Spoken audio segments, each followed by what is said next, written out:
Então, o tema de hoje é exatamente isso. Qual o caminho nesse novo mundo que a gente tem que trilhar para melhorar a nossa defesa, pensarmos a nossa defesa? É um assunto desafiador, né?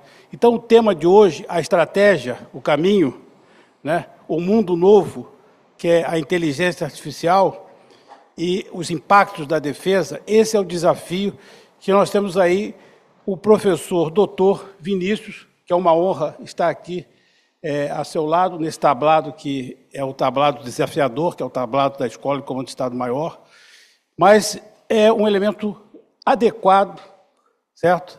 Indicado exatamente para temas de grandes desafios. Então, professor, qual seria o caminho nesse novo mundo para nós tratarmos de defesa?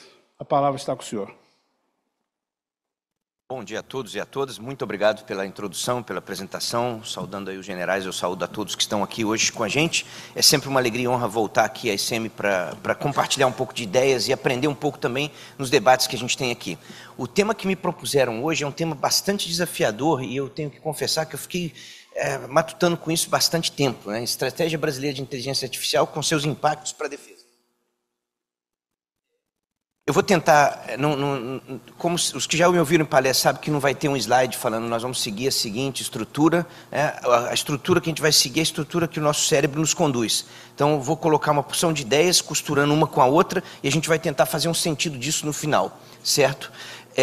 Bom, primeira coisa, já que a gente está falando de estratégia brasileira de inteligência artificial e impactos para a defesa, a primeira coisa que me chamou a atenção, vamos lá, vamos ver o que tem de estratégia brasileira para a inteligência artificial. Ontem o general Richard me facilitou a vida, já citando alguns dos documentos. O primeiro deles foi a estratégia brasileira de inteligência artificial de 2021, se eu não me engano a data, né? Aí eu fui olhar lá o que está falando de defesa, né? Aparece 2 vezes a palavra defesa no documento, né? Uma delas é para falar a quantidade de startups que tem. Opa lá, desculpa, você pode voltar, por favor? Acho que eu fiz um erro aqui.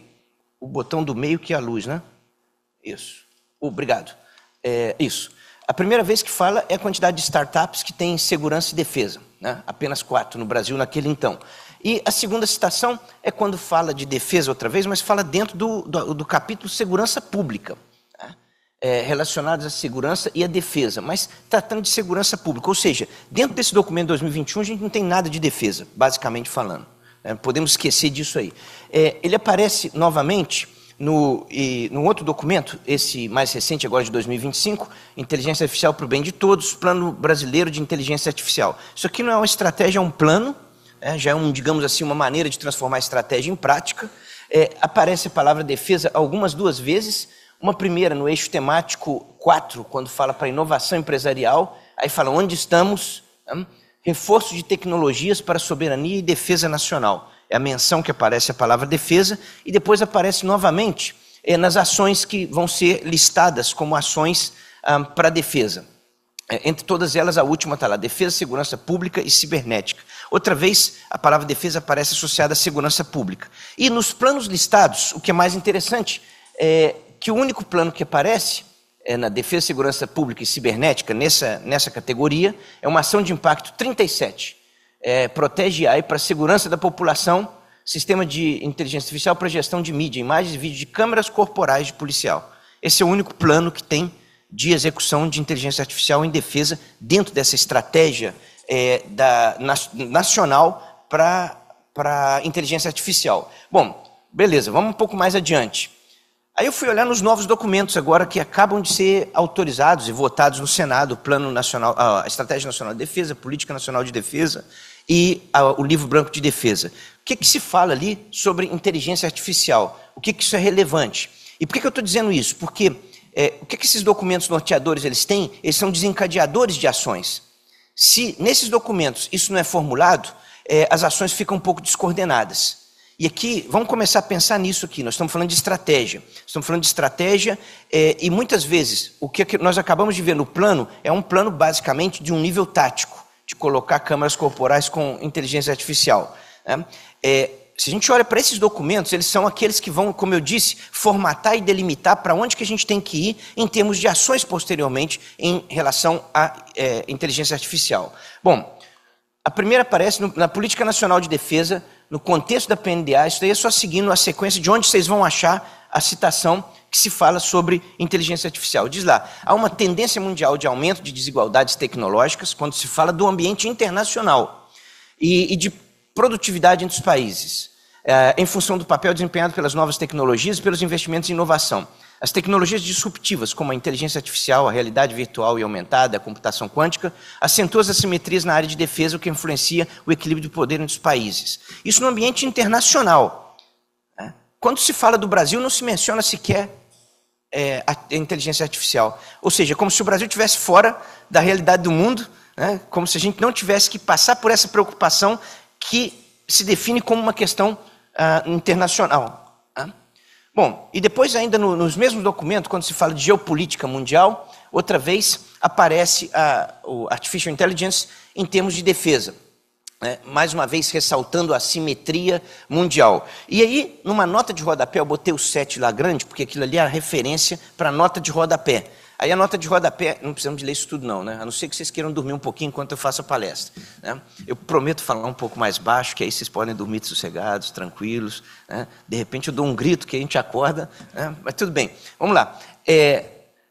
De novo, falando da geopolítica mundial, aí a gente tem de novo a menção à defesa como algo importante em termos de inteligência artificial. E a nota vai lá, o aproveitamento das possibilidades da inteligência artificial, da cibernética, da energia nuclear, da computação quântica, dentre outros, será significantemente relevante para a construção de capacidades militares de defesa críveis. Né? Desculpa, mas isso é só parece uma ladainha de palavras que a gente está usando, sem muita clareza do que estamos querendo dizer com isso. Tudo bem que tem muita interconexão, tudo bem que isso é muito relevante, mas é mais ou menos colocar tudo que é tecnológico saindo e que isso daí vai ser importante para a defesa. Sempre foi assim, não tem nada de novo nesse sentido. Bom, vamos lá. Isso aqui é um pouco para dizer que, de fato, a gente... eu queria falar um pouco também do Reino Unido nisso. Quero dizer que, de fato, a gente está um pouco tentando ou não vendo quanto essa realidade ela é muito mais aplicável, muito mais necessária e realista para o contexto que a gente está vivendo hoje. Há 2 semanas atrás saiu o Defense Review, Strategic Defense Review, no Reino Unido, que é um pouco como uma política nacional de defesa, uma estratégia nacional de defesa. A cada grupo de anos, 5, 6 anos, esse documento é reatualizado, etc. E o que me chamou a atenção quando eu fui olhar nele, e tá bom, vocês estão falando, bom, por que está olhando para o Reino Unido isso daí? Pô, eu trabalho lá, e é um documento que eu fiz parte do trabalho que elaborou isso, né? E porque é um país que está orientado para a guerra agora, né? Esse documento ele deixa muito claro, is a war fighting defense, é uma defesa orientada para a guerra. Então acho que isso chama muita atenção porque é muito mais realista do que não imaginar que isso vai ter que ser usado em conflito de fato. Nesse documento, a referência à inteligência artificial aparece 22 vezes. Eu falei, no nosso documento de defesa apareceu 2 e mesmo assim uma numa nota de rodapé. Né? Aqui apareceu 22 vezes a referência a ele, em momentos muito precisos. Né? Em momentos muito precisos. Primeiro, deixando muito claro que é uma nova era para a defesa, né? Para a defesa no Reino Unido. Já na introdução deixando claro isso. Né? Uma mudança, uma prioridade imediata, diz lá o tópico 29, uma prioridade imediata para a transformação da força vai ser uma mudança para o uso maior de autonomia e inteligência artificial junto com as forças convencionais. Né? Então isso é uma grande mudança, não é um acessório, ele vai passar a ser parte importante e fundamental. O que mais? Quando fala o que vai ser a mudança, a grande mudança estrutural que vai ser feita nessa reforma da defesa, apoiar a contínua adoção de novas tecnologias, em particular a inteligência artificial, né? Que vai permitir que a defesa consiga cobrir os buracos que tem, tanto em capacidade de combate, quanto no que tem que entregar como defesa, propriamente dito. Né? Então, criaram um plano de oportunidades para a inteligência artificial na defesa. Mas o quê? Não precisa te preocupar não temos que ler isso tudo não, mas as tecnologias que vão redefinir a guerra. Isso eu acho importante a gente ter em conta, porque, de novo, estamos falando de uma força que está se definindo como uma war fighting force, uma força destinada para a guerra propriamente dita. E, entre elas, a primeira é a inteligência artificial. Machine Learning em Data Science. Eu vou explorar isso mais no decorrer da nossa conversa, mas eu só queria chamar a atenção para vocês disso. Né? Se a gente está falando que isso vai redefinir a guerra, isso quer dizer que os esforços e a concentração de pensamento estão em torno disso hoje. Não apenas num nível tático operacional, mas também num nível estratégico, já que isso está sendo elaborado num documento de nível estratégico. Lembra o nome disso? Strategic Defense Review. Não é um manual de operações, não é nada disso. É um repensar de estratégia em largo prazo.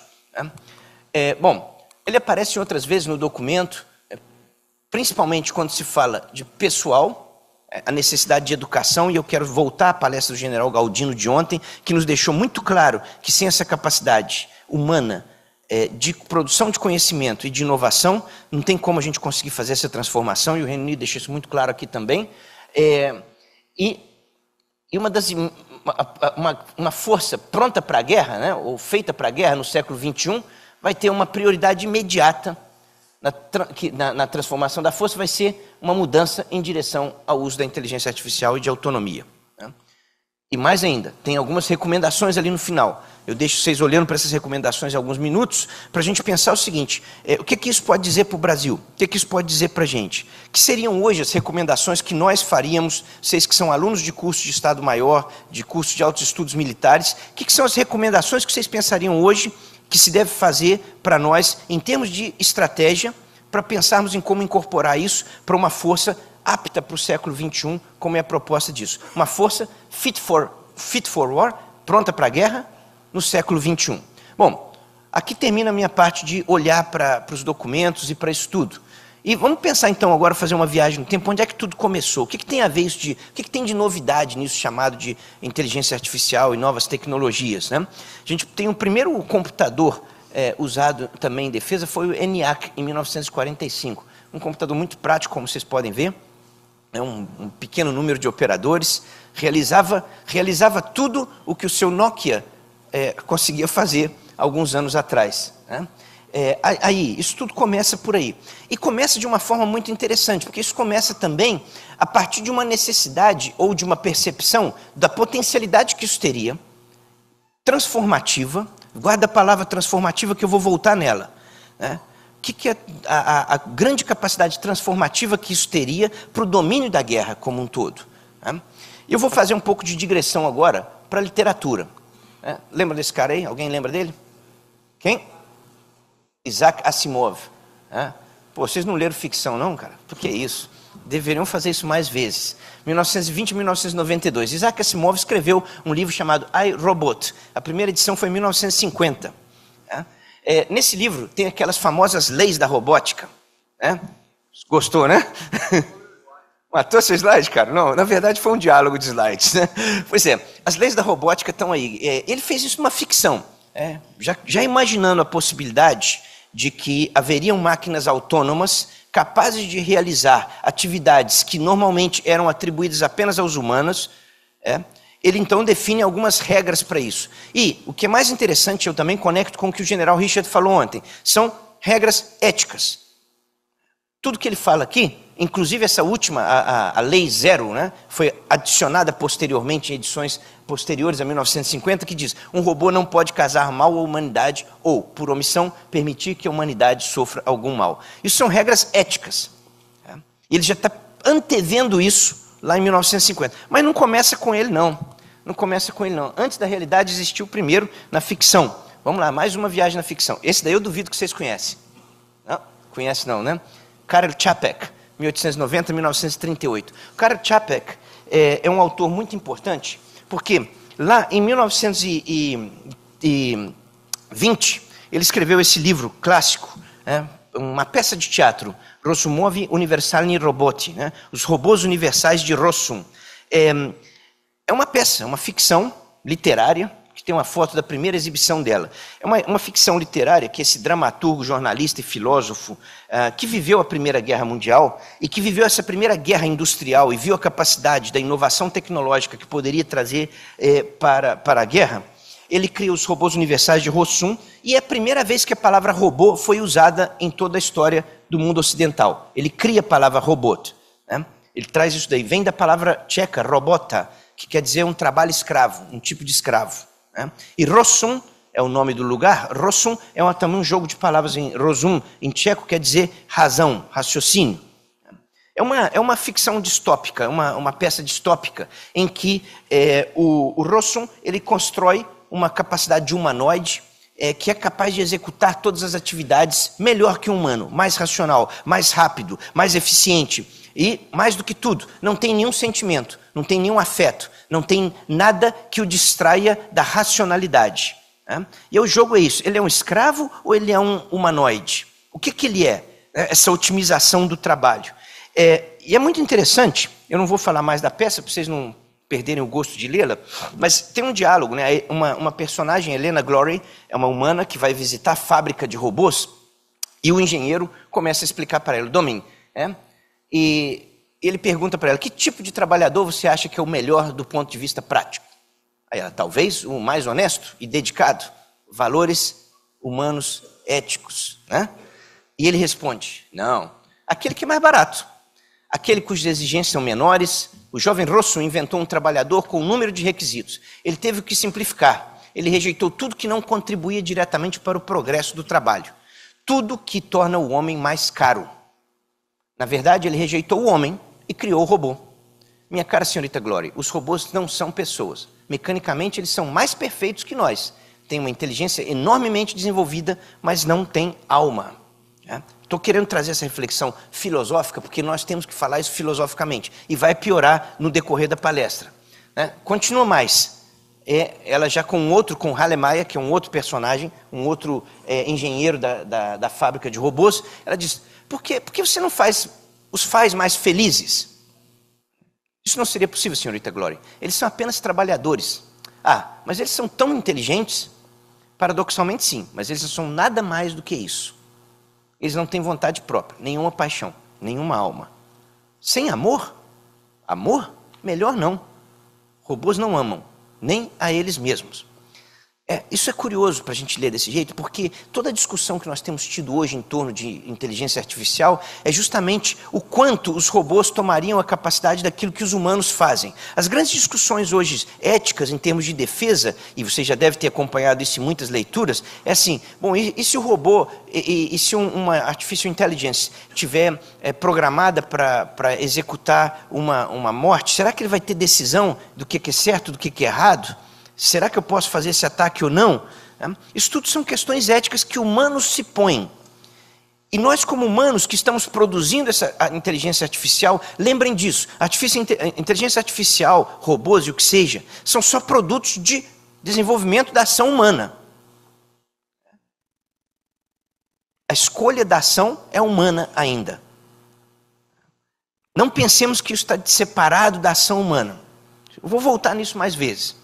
Bom, a União Europeia definiu lá na sua página o que é inteligência artificial.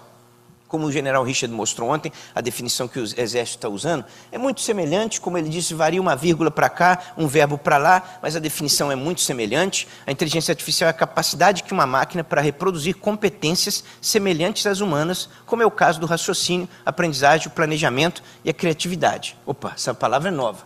Até então a gente achava que criatividade era uma qualidade essencialmente e exclusivamente humana, né?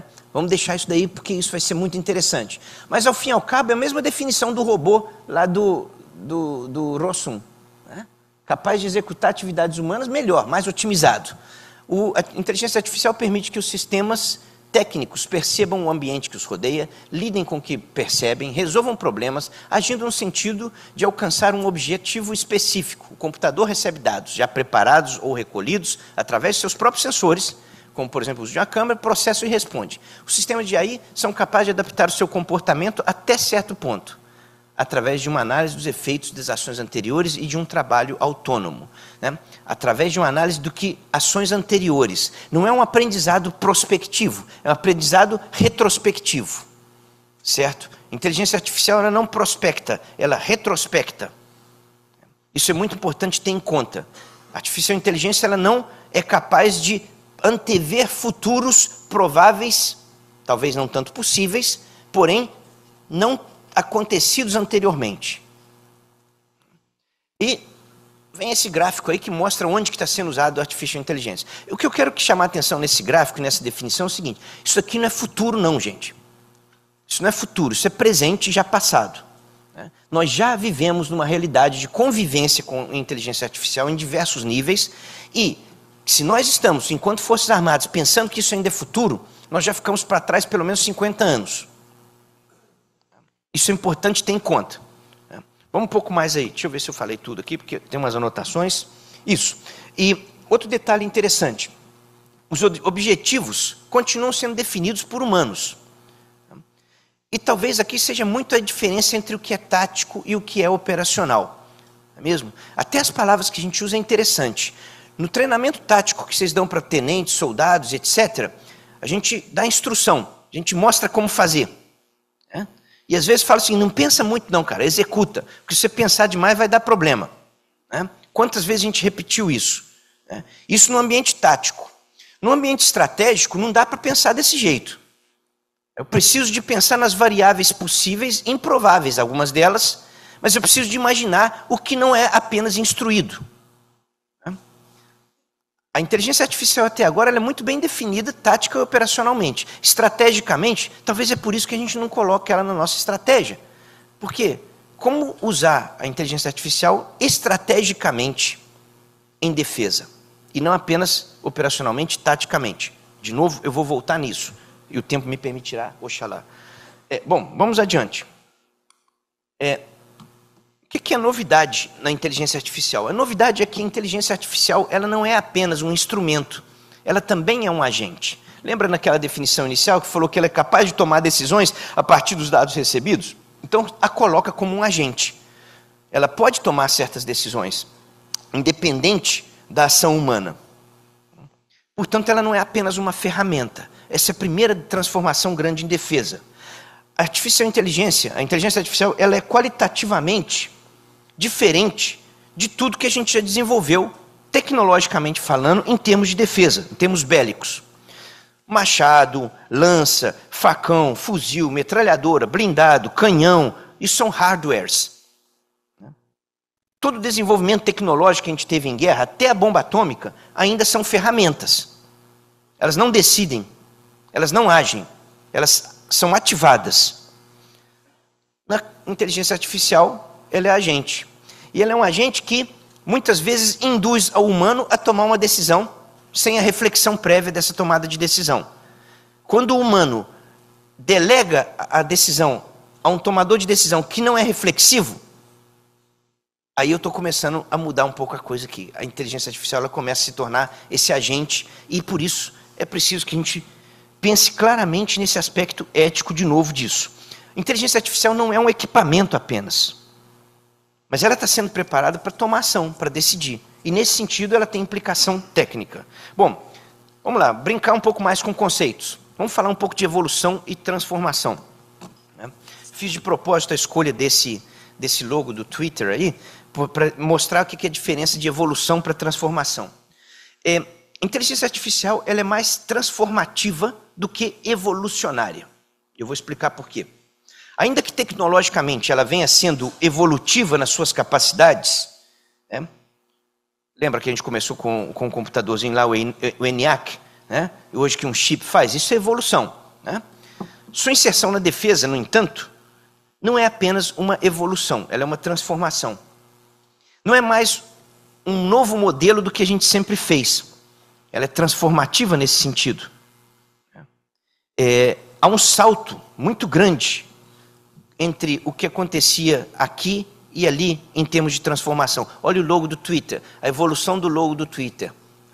Evoluiu até 2012 com base nesse mesmo modelo, até que há uma transformação. E essa transformação ela é visivelmente grande. A gente até passa a chamar de X. Mas se vocês olharem bem, é quase um redimensionamento do traço fundamental do passarinho lá. Mas é uma transformação. A diferença da inteligência artificial é isso. Ela está nos fazendo mudar a maneira de pensar alguma coisa. Dou outro exemplo prático, para a gente entender essa questão de evolução e transformação. Não sei se você conhece esses logos aí. São logos de carros, de marcas de carro. Vocês já notaram que todos eles têm um cavalo, né? Por que será essa relação do carro com o cavalo? Curiosamente, o Ford, quando começou a desenvolver os primeiros prototipos de veículos motorizados, ele faz uma enquete com os potenciais utilizadores disso, pensando numa tecnologia que era muito cara, então era uma enquete fácil de se realizar. Ele pergunta, como meio de locomoção, o que você gostaria que fosse novo? Eu queria um cavalo mais rápido. Todo mundo pedia um cavalo mais rápido. Era o que conheciam. Eles queriam a evolução de um cavalo que corresse mais rápido. E o Ford fala, para que cavalo se eu posso fazer um carro? Ser transformativo. Isso aqui eu acho que é outro exemplo clássico do que eu estou querendo dizer, desse aspecto transformativo e de tecnologias que são disruptivas. E quando se cria um carro, a gente mudou totalmente a lógica do transporte.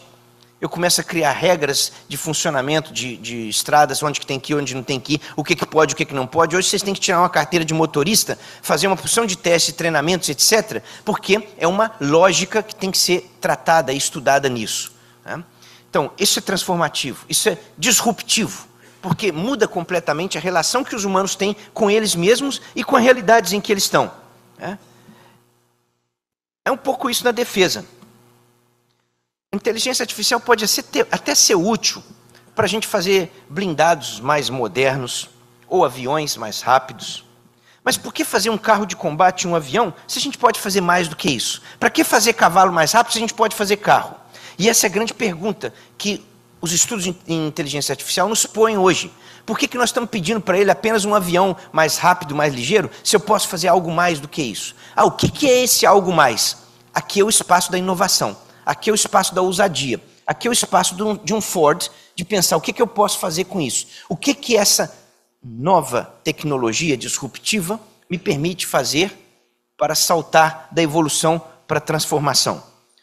Vamos lá, voltamos um pouco aí na história. Esse aí vocês conhecem, né? Já viram até o filmezinho dele. Pô... O Malaguti está reclamando ali, porque eu roubei outro slide dele ali. Mas é o seguinte, ele estudou na minha universidade, lá no King's College de Londres. Então você vê que tem um certo alinhamento de pensamento aqui, né, Malaguti? Pois bem, em 1960, o Turing, ele escreve esse artigo, que é um dos artigos fundamentais e seminais em tudo que estudamos em relação à inteligência artificial. Foi na revista Mind. Ali ele discute o que significa máquina, o que significa pensamento. É um texto filosófico, são termos filosóficos. Eu lamento lhes informar, mas nesse nível de estudo de vocês, a gente tem que estudar filosofia. E não é falar de Platão e Aristóteles apenas, não. É compreender quanto esses conceitos eles implicam naquilo que nós estamos entendendo no nosso fazer de defesa. Né? Ele questiona isso tudo. É justamente no momento em que os aparatos usados na guerra começam a ganhar mais autonomia e ele demonstra o quanto eles terão um papel fundamental tático. Mas também efeitos estratégicos profundos. Efeitos estratégicos, não ações. Ele diz nesse texto uma coisa curiosa. A inteligência humana normalmente pergunta o porquê. As máquinas perguntam como. Isso também é outra questão fundamental. Porque no fazer da guerra, nós temos que nos perguntar normalmente o porquê, como humanos. O executar é um como. E tem muito analista de estratégia aí que sai falando de muitos comos, como uma máquina, e pouco pelos porquês. Talvez até agora a inteligência artificial não tenha nos conseguido falar nisso. Vamos lá, um pouco mais de viagem aí. Autonomia e inteligência. É preciso entender também tecnologicamente a distinção entre um e outro. Né? Máquinas autônomas não são necessariamente inteligentes. As bombas V1, lá na Segunda Guerra Mundial, já tinham certa autonomia. Elas já conseguiam, em certa altura do seu trajeto, mudar de altitude, curso, muitas vezes até mecanicamente. Isso era autonomia, sem interferência humana direta. Mas não é necessariamente inteligência. O mais conhecido, talvez, do Tomahawk, foi um primeiro a que a gente já tem alguns vestígios de inteligência. Aquela software TECOM, né, permitia que o repórter na Primeira Guerra do Iraque, não sei se vocês lembram, o repórter falando, o míssil fez uma curva na rua para atingir o alvo. Né? Isso tudo foi resultado de uma grande capacidade de software que permitia a autonomia do míssil desde que ele era lançado. Isso evolui demais, essas autonomias evoluem demais, e a grande evolução, talvez, foi do Andrew Neil, que cria uma coisa que é uma grande novidade em termos de inteligência artificial, que eles chamam de aprendizagem de neurais, network de aprendizagem neurais profundas. É o que eles chamam de reinforced learning. A máquina aprende consigo mesmo, né? Vocês lembram o Google Translator quando começou? Todo mundo falava que essas traduções ridículas, não faz sentido nenhum.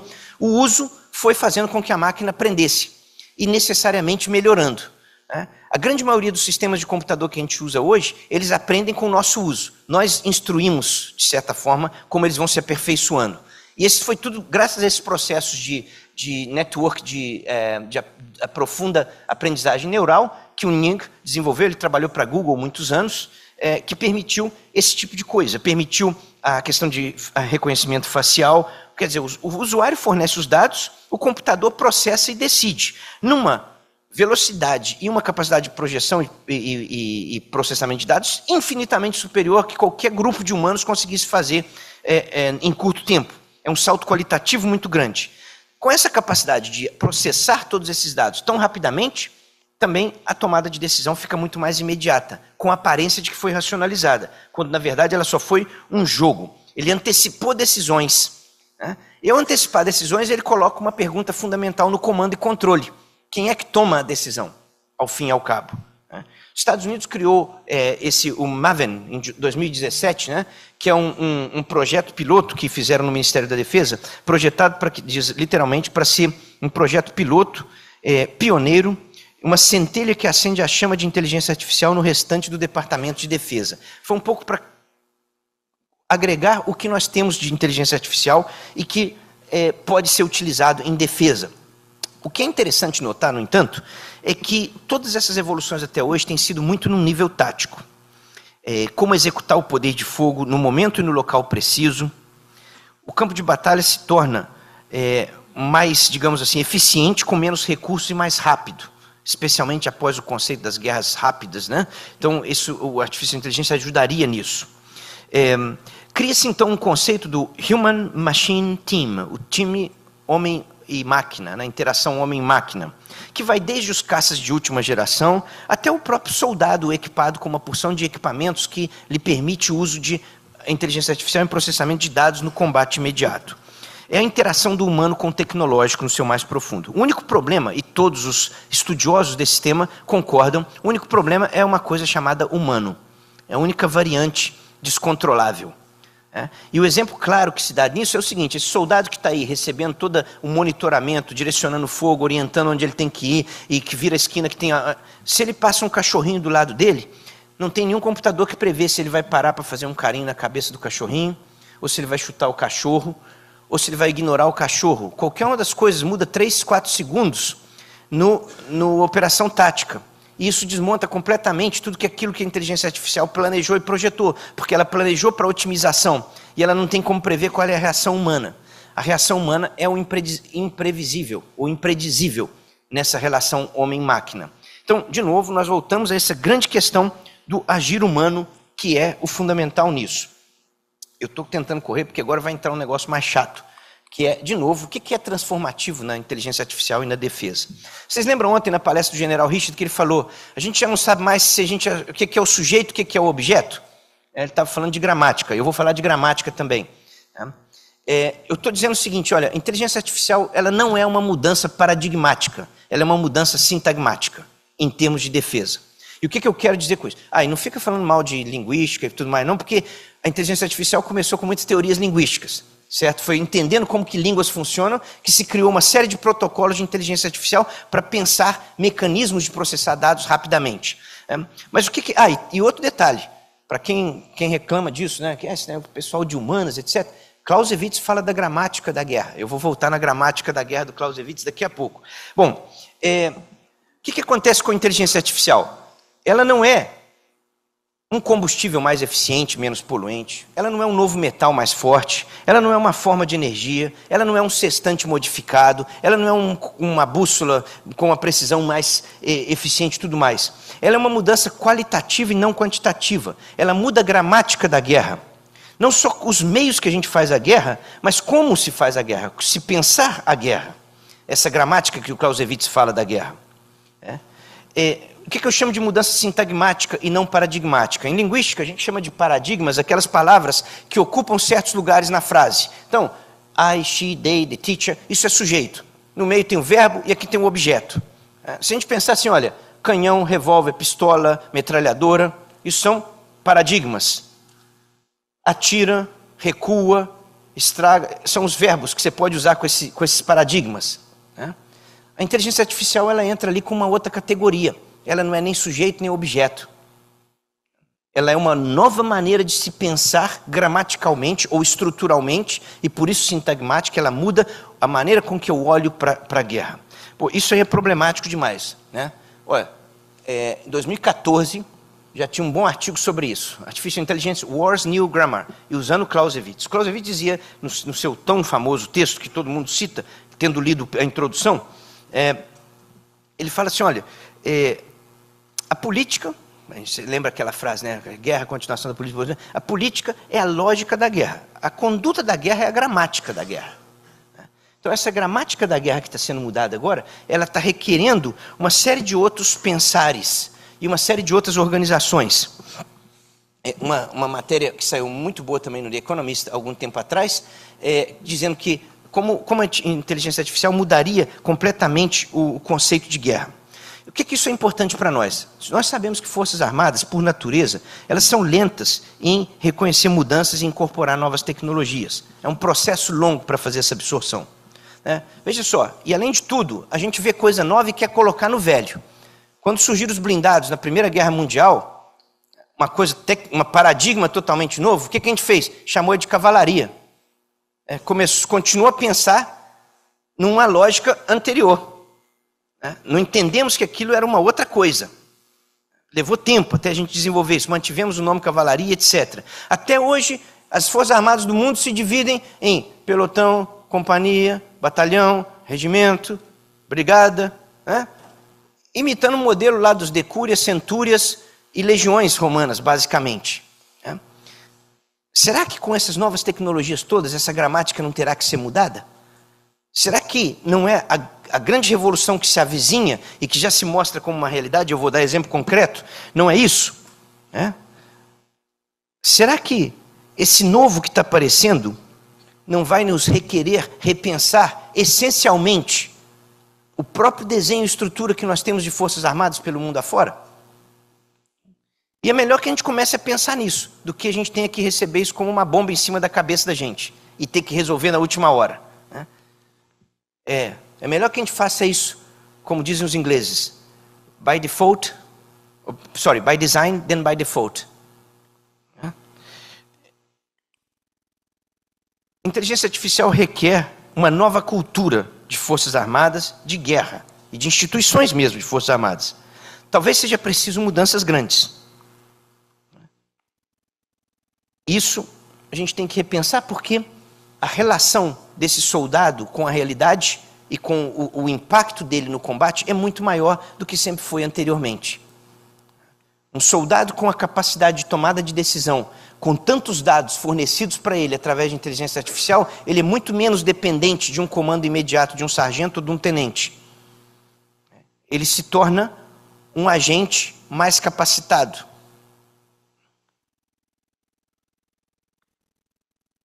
E curiosamente isso já está acontecendo.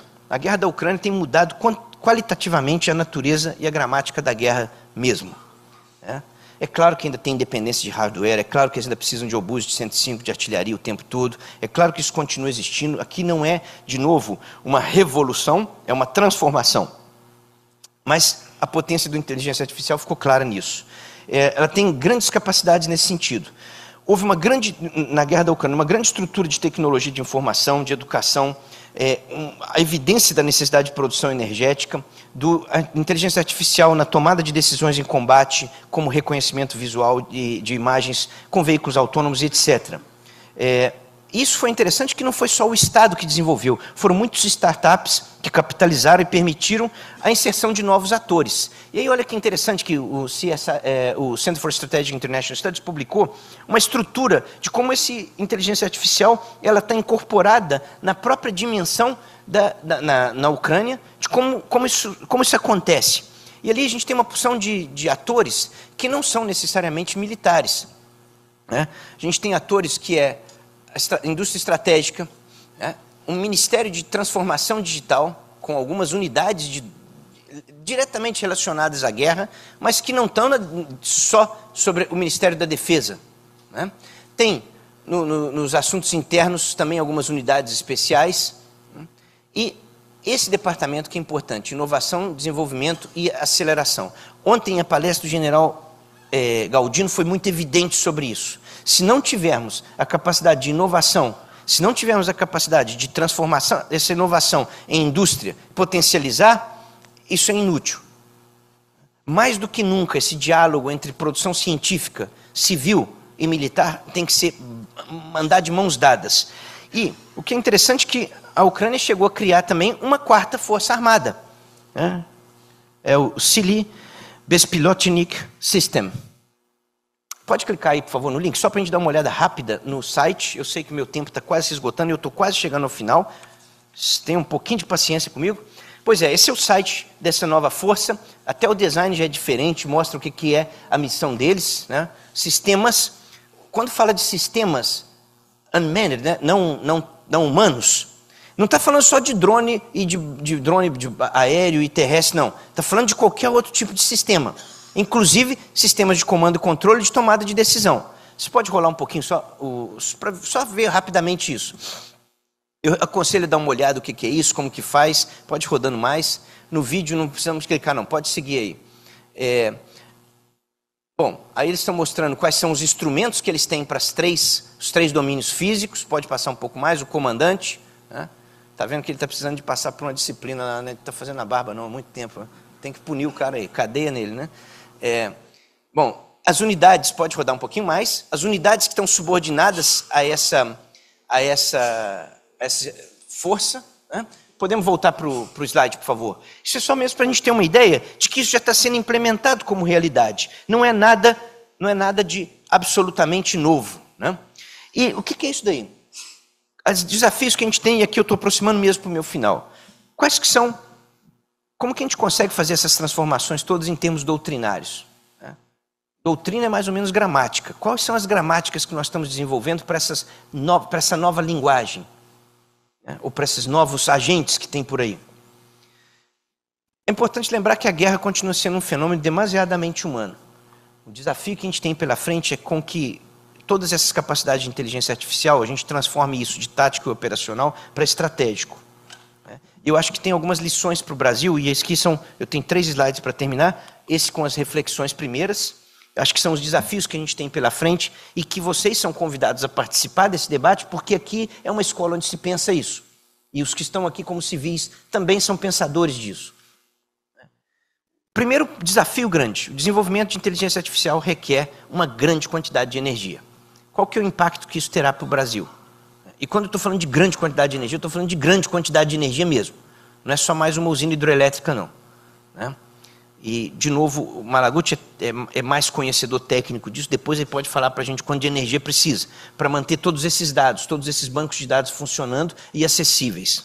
Segundo grande desafio, qual que é o impacto que isso tem na nossa cultura organizacional e na formação dos militares? Nós estamos acostumados a lidar com computadores, com tudo isso daí, celulares e smartphones, a gente usa como interface. Nós somos utilitários, nós não somos pensadores disso. Você não sabe o que acontece dentro dessa maquininha quando você está passando seu dedinho para cima e para baixo. Você está digitalizando com o dedinho aí, passando para cima e para baixo. Isso aí é uma coisa primitiva. Como que esses algoritmos processam internamente? Se a gente não educar para isso, a gente vai ser analfabeto. Literalmente analfabeto com uma nova língua. E são poucos que constroem isso. Como que isso está acontecendo na nossa formação dos militares? Desde os níveis mais básicos e baixos. Nós estamos formando hoje nas academias militares, os militares que terão que operar com isso daqui a pouco. Como que a gente alimenta a inovação no país? Como transformar a startup em indústria? É um pouco aquela palestra ontem do general Galdino que nos deixou muito evidentemente claro o quanto a gente está para trás nesse domínio. Como que a gente chega à 4ª Revolução Industrial também? O general Galdino insistiu muito nisso ontem. Nós estamos aqui falando de indústria de defesa no Brasil na 2ª Revolução Industrial ainda. Alguns momentos não chegamos nem na 3ª. E o mundo inteiro já está rodando na quarta. E esse esforço da educação é fundamental. Sair do usuário para o articulador, para o criador de inteligência artificial. Né? Não tenhamos a ilusão de que porque eu sei brincar com alguns joguinhos, eu sou um desenvolvedor de inteligência artificial. Isso requer muito mais. Né? E para terminar, primeiro slide, é importante lembrar disso, que os robôs não são humanos, mas a brincadeira que tem rolado é que vai que eles resolvem desenvolver isso. Então, por favor, sejam mais educadinhos com o ChatGPT quando tiver, porque vai que no futuro eles vão tomar conta e vão querer cobrar a falta de educação do passado. Né? E eu termino literalmente, né, a imagem que a gente costuma projetar, e também o general Richard mostrou ontem, sempre essas imagens projetadas do soldado do futuro, as capacidades que ele tem e tudo mais, mas eu termino com uma citação do robot, né, do Rossum Universal Sense Robot, outra vez, que é uma frase que eu acho que é muito marcante e que a gente não pode esquecer demais. Um outro personagem do Min diz: ninguém pode odiar os homens mais do que os próprios homens. Quem faz a guerra continuam sendo os humanos. Certo? Isso aí não adianta também querer projetar nas máquinas a decisão, a tomada de decisão por fazer as guerras. Termino por aqui. Muito obrigado pela paciência. Eu esgotei no tempo certo. Obrigado.